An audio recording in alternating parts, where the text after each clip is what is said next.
بچہ پیدا ہوتا ہے تو اس کا ختنہ باہر کیا جاتا ہے، لیکن جب ہمارے نبی پیدا ہوئے تو اب ماں کے پیٹ سے ختنہ کروا کے آئے۔ تو 4 خصوصیات جو کسی میں نہ ہوئیں، پیدا ہوئے خوشبو پھیل گئی، پیدا ہوئے پاک صاف دھلے دھلائے، پیدا ہوئے ناف کٹا ہوا، پیدا ہوئے ختنہ کیا ہوا،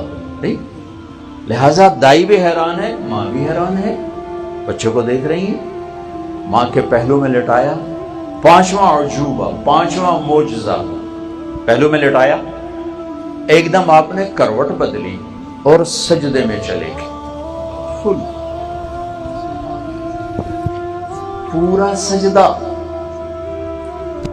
گھٹنے ٹیک کے ہاتھ رکھ کے لمبا سجدہ۔ ماں بھی ڈری ہوئی، دائی بھی ڈری ہوئی، یہ کیا ہو رہا ہے؟ آتے ہی میرے حبیب نے پیغام دیا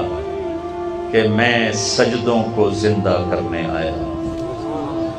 عبدالحکیم والو نمازیں نہ چھوڑنا، لیکن چھوڑ گئے، 90% چھوڑ گئے۔ تو سارا پاکستان پھرا، ساری دنیا اللہ نے پھرائی،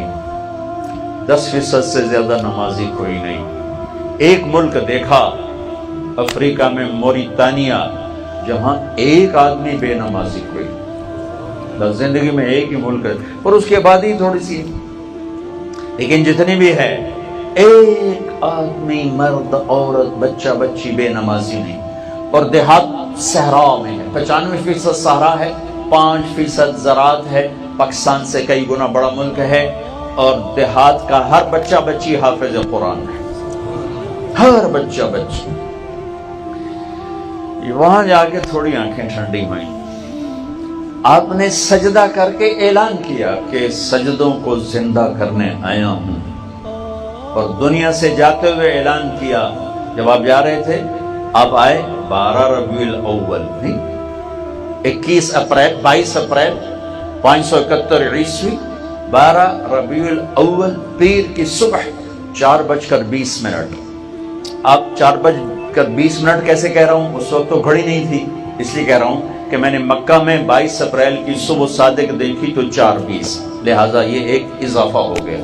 جب آپ دنیا سے جا رہے ہیں تو 12 ربیع الاول 7 جون 633 عیسوی 11 ہجری، اور پیر کا دن 10 سے 12 کے درمیان کا ٹائم، اور آپ کہہ رہے ہیں الصلاۃ وما ملکت ایمانکم، اے میری امت نماز نہ چھوڑنا، نماز نہ چھوڑنا، اور اپنے نوکروں پہ رحم کھانا، سخت نہ ہو جانا، جابر نہ ہو جانا، ظالم نہ بننا، اپنے ملازموں پر، میری امت کے غریبوں پر رحم کرنا، فرعون نہ بننا۔ اللہ تعالیٰ نے رزق دیا ہے، جائیداد دیا ہے، امتحان ہے، تیرا حق نہیں ہے۔ آئے سجدہ کیا، لمبا سجدہ، جب تشریف لے جا رہے ہیں، آج 12 ربیع الاول ہے، تو آپ کہہ رہے ہیں الصلاۃ وما ملکت ایمانکم، نماز نہ چھوڑنا، میری امت کے غریبوں پہ رحم کرنا، پھر الصلاۃ الصلاۃ الصلاۃ، نماز نہ چھوڑنا، نماز نہ چھوڑنا، نماز نہ چھوڑنا، اس کو دہراتے دہراتے دہراتے دہراتے آخری الفاظ اللہم الرفیق الاعلی، بس اب تو اپنے باسی بلا لے۔ سجدے سے ابتدا کی اور سجدے پہ انتہا کر کے امت کو، انسانیت کو پیغام دیا کہ اپنے ماتھے کو زمین پر ٹکاتے رہنا، تمہاری بلندیاں سجدوں میں چھپی ہوئی ہیں، تمہاری عزتیں نماز میں چھپی ہوئی ہیں۔ اللہ کسی امت پہ 5 نمازیں فرض نہیں تھی، اس امت پہ 5 فرض ہوئی، پہلی امتوں پہ 2، ان پر 5۔ ان کی نمازوں میں کتاب نہیں پڑھی جاتی تھی، وہ اپنی کتاب کے حافظ نہیں ہوتے تھے۔ ہماری نماز میں قرآن پڑھا جاتا ہے، ہمارا بچہ بھی حافظ ہے، بوڑھا بھی حافظ ہے۔ عبد الرحمن تیمی فرماتے ہیں میں حرم میں تھا مکہ، عثمان رضی اللہ تعالیٰ عنہ امیر المومنین ہیں، حج پہ آئے ہیں یا عمرے پر آئے ہیں، حرم میں داخل ہوئے، جوتا ہاتھ میں ایک طرف رکھا، اللہ اکبر،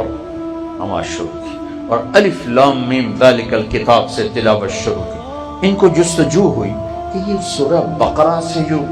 ابتدا کی ہے، شروع کی، بلد دیکھو رکوع کہاں کرتے ہیں، کہ میں بیٹھ گیا پاس، بقرہ گزر گئی، آل عمران گزر گئی، نساء گزر گئی، مائدہ گزر گئی،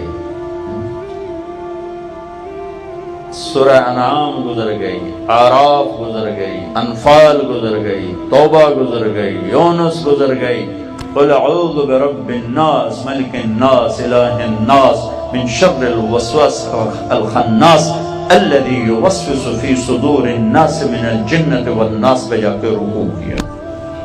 ایک آیت میں سارا قرآن پڑھ دیا، ایک آیت میں سارا قرآن ختم کر دیا،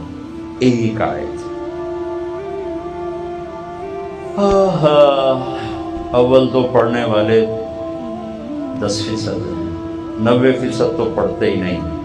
30% جمعہ پڑھ لیتے ہیں، 70% جمعہ بھی نہیں پڑھتے، اور جو پڑھتے ہیں وہ صرف قل هو اللہ نے یاد کیتی ہوئی ہے، صرف قل هو اللہ دا ٹھیکہ چاہے اللہ کو، باقی سارا قرآن انہوں ہٹا کے واپس کر چڑھ گیا۔ اور